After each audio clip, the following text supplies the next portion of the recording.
The 2000s brought several incredible cartoons on Cartoon Network, many of which are fondly remembered to this day. But I dare say that one of them stood out among the others: Samurai Jack. The story of the wandering samurai trapped in the future and trying to return to his time to defeat the evil Aku. In today's video, we bring you an overview of the complete story of Samurai Jack throughout its 5 seasons of how it began and ended.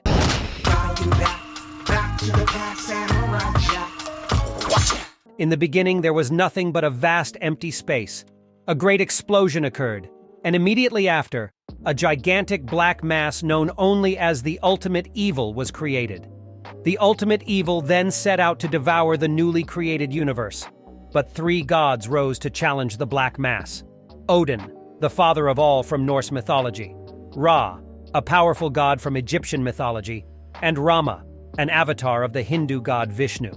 The 3 gods pursued the black mass, entering into a fierce battle. Using their divine weapons, the 3 were able to burn the darkness, destroying it, or so it seemed. A fragment of the darkness was able to silently slip away, hiding within a small blue planet that you may be familiar with on Earth. It crashed with such a powerful impact that it caused the extinction of the dinosaurs. The black mass absorbed their bodies, growing irregular thorn-like spikes in the shape of trees. Over the next millennia, life on Earth evolved, as did the black mass. Humans emerged from the primordial soup, and the black mass devoured them in an attempt to regain its lost power.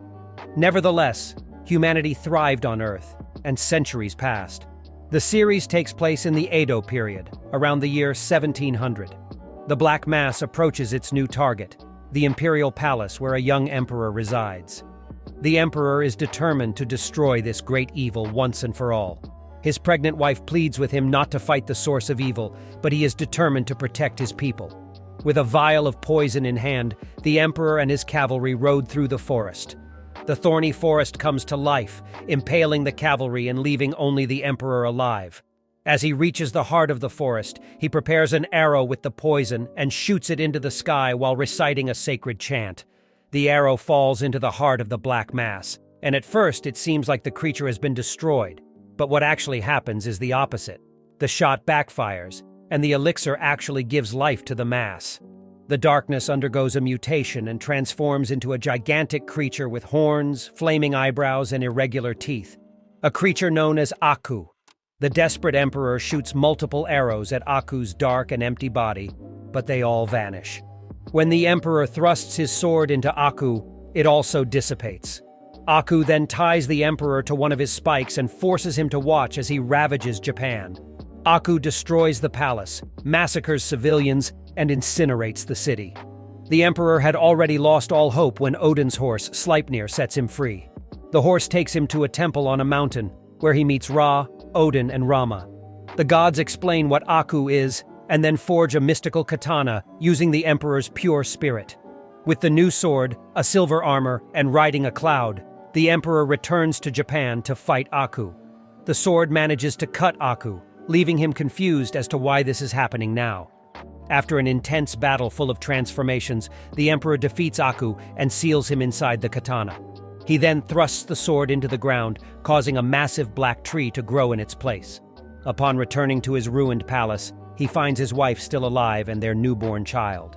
Relieved, the emperor and empress devise a plan in case Aku returns someday.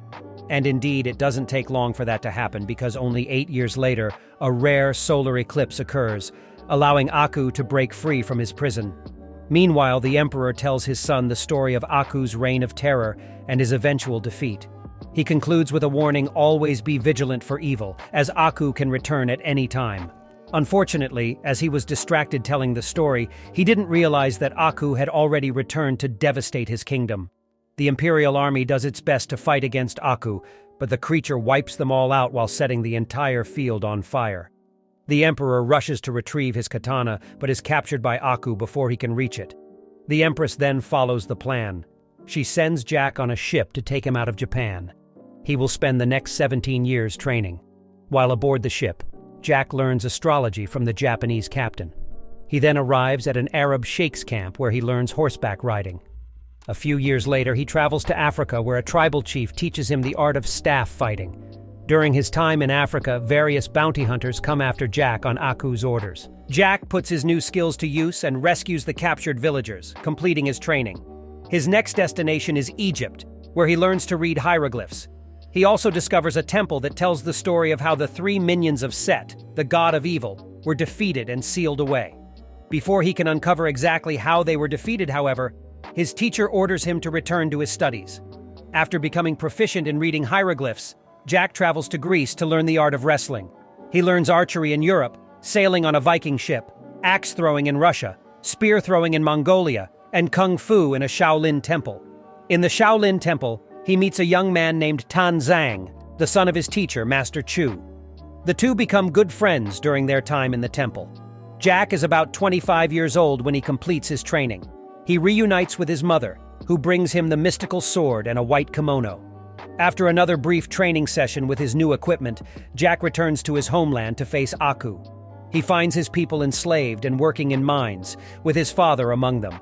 Just as Aku's minions are about to inflict severe punishment on the Emperor, Jack arrives, defeats them, and frees his father. The Emperor warns Jack that the power to defeat Aku does not reside in the katana, but rather in its wielder. Jack then sets off for Aku's tower to confront him, wielding the mythical sword. After a fierce battle with yet another series of shape-shifting by Aku, Jack defeats the villain, reducing him to a small and pitiful shadow on the ground. But the ultimate evil will not be defeated so easily. Before the final blow is struck, Aku says, "You may have defeated me now, but I will destroy you in the future." Aku then opens a time portal, sending Jack into the future where Aku's evil reigns. Jack finds himself in a futuristic city, thousands of years in the future. Jack witnesses all sorts of terrifying futuristic things, including flying cars and 3 teenage aliens who give him the nickname Jack. Yes, I've been calling him Jack this whole time for clarity in the video's message, but his true name is never revealed. The teenagers explain that Aku is essentially the supreme leader of the entire world, using his power to enforce his agenda of evil and misery. Jack can see Aku's presence everywhere he looks, from frustrated citizens to billboards featuring the villain's face. So he does what comes naturally in moments like these. He goes to a bar. After a good old-fashioned bar fight, Jack is approached by 3 talking dog archaeologists. They need help in freeing their colleagues who have been enslaved by Aku. They also let Jack know where and when he is. Jack agrees to help, and they set off, unaware that a spy was eavesdropping on their entire conversation. The spy reports Jack's return to Aku. Enraged, Aku sends an army of beetle robots to take care of the samurai. At the excavation site, Jack and the dogs learn of the imminent arrival of the robots and prepare for battle. After a long and exhausting fight, Jack defeats the robots and saves the dogs' friends. He decides to travel to the Earth in search of a way back in time to undo the dark future that Aku has created. Jack comes across a group of beings known as Crycholites, who have enslaved another race of creatures, the Woolies. When Jack discovers that the Woolies are sentient beings, he helps set them free. In exchange for their freedom, the Woolies tell Jack to travel to the north, where a magical land may hold the answers he seeks. In the northern land, Jack encounters a fortune teller who tells him about the existence of a jewel that possesses many magical abilities, including time travel. While searching for the jewel, he encounters a woman named Ikra, who seeks the same artifact to seek revenge on Aku. The two form a strong bond as they travel together. But when they finally reach the jewel, Ikra destroys it. It turns out she was Aku in disguise all along. With his hopes dashed, Jack has no choice but to continue his search for a way back in time. His journey takes him all over the world. He ventures into the depths of the ocean, into an active volcano, and even battles an evil clone of himself. Eventually, he finds himself on a seemingly endless bridge. He comes face to face with a Scotsman who refuses to give him passage, and they fight until a group of bounty hunters appears and forces them to join forces against this common enemy. They defeat the bounty hunters, set aside their differences, and Jack makes his first true friend in the future. He continues to search for a time portal, but eventually encounters the Scotsman again. This time, the Scotsman begs Jack to help him rescue his wife. Jack agrees, and they manage to save the beautiful woman. One day, Aku and his henchmen travel to Egypt, where they free the followers of Set and order them to destroy Jack. With the help of the sun god, Ra, Jack manages to defeat the enemies, but is still far from finding a time portal. Eventually, he meets a group of traveling creatures who finally guide him to a portal. The guardian of the portal tells Jack that only the man prophesied to defeat him can use the portal. They duel, but Jack is defeated and taken away by a flying creature. The guardian tells Jack that he cannot use the portal, at least not yet. Back on the road, Jack is attacked by Shaolin monks, whom he realizes are part of the same order he trained with years ago. They take him to see their master, and Jack is surprised to find that the master is actually his old friend Tan Zhang, who is now incredibly old and somewhat connected to a tree. He tells Jack about another time portal, but when they arrive there, Jack is forced to choose between saving the monks' lives or escaping through the portal. Obviously, he chooses to save the monks, and his journey starts back from square one. In the many years between Jack's initial battle with Aku and the point we are at in the future, a female cult simply known as the Cult of Aku has formed. These women worship Aku and perform ceremonies in his honor, even dressing like him. Impressed by their devotion, Aku bestows a blessing upon the cult by dripping a portion of himself into a chalice. Their leader, the High Priestess, drinks from it, becoming pregnant with 7 demonic children. The children are suggestively named the Daughters of Aku, and are raised with the sole purpose of killing Samurai Jack. They undergo brutal training and brainwashing to believe that Jack is a scourge on the world. When the training finally ends, they are pushed into the well of hatred by their mother, where they gain special suits made of darkness. 50 years have passed since Jack was thrown into the future, and yet, he does not age. Time has lost its effect on him. The portal through which Aku sent Jack distorted him, making him immortal. But this is not a blessing, it is a curse for Jack. Throughout these 50 years, Aku has frantically destroyed every portal he found to prevent Jack from returning home. After destroying the last portal, Aku transforms 3 innocent sheep into a fierce monster that Jack is forced to fight and kill. Horror-stricken by what he has done, he abandons his katana in shock, letting it fall into a dark pit. Unaware that Jack has lost his katana, Aku retreats to his lair, giving up on facing his enemy head-on. Instead, he sends countless waves of bounty hunters after Jack. Trapped in an eternal stalemate, both Jack and Aku fall into depression. Jack is haunted by visions that urge him to give up his fight, and an ancient samurai ghost also pursues him, inviting him to commit seppuku. But Jack continues to fight to free the people of the world from Aku's dominion. One day, a robotic bounty hunter named Scaramouche massacres an entire town in an attempt to lure Jack. When Jack arrives to confront him, Scaramouche realizes that the samurai is without his katana. He then calls Aku, but Jack destroys the device and challenges him to a fight. Jack defeats Scaramouche by cutting him in half and leaves the ghost town. Back on the road, Jack takes refuge in an abandoned temple where one of the daughters of Aku ambushes him. He fights her, slashing her throat in the process. Jack may have dispatched many monsters and robots over the years, but this was the first human he has killed, which horrifies him. To make matters worse, he realizes that she managed to stab him before dying. Jack loses a lot of blood and is carried by a river until he reaches a cave where he spends the night, recovering and preparing to face the other daughters of Aku. When they arrive, Jack gives them an ultimatum: leave or face their destiny. Obviously, they do not leave. The daughters attack Jack in a brutal battle in the snow until he finally defeats all of them. As Jack falls into the valley below, he discovers that one of the daughters, named Ashi, has survived. But they have a bigger problem on their hands when they are suddenly swallowed by a giant monster. Inside the beast, Jack tries to convince Ashi of Aku's true nature. Later, she is almost devoured by another creature when Jack has his back turned, but he saves her just in time. The duo manages to escape the beast, building a bond in the process. Ashi begins to question everything she has been taught. Meanwhile, the Scotsman, now an old man, leads a rebellion against Aku, along with his 100 daughters. The old warrior is killed by Aku, but returns as a ghost thanks to the Celtic runes on his sword.